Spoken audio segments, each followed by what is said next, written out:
Yes, ito na naman yung nakuha ko ngayon. Ang lalaki. Oo. Ang laki niya, no? Oh, yes. 4 na piraso. Ano kaya isda to? Ito mataba to. Ha? Naging kwan na lang siya. Naging unano. Yan, lalaki. Ngayon, tingnan natin kung ilang kilo. Ilang kilo. Tingnan natin. Kuha natin yung kiluhan.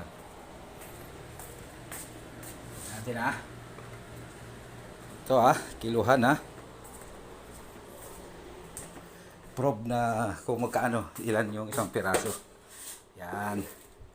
Yes, timbangin natin. Ito lang yung paing ko. Yan harina. Yan ang paing ko. Yan ang harina. Yan ang paing ko.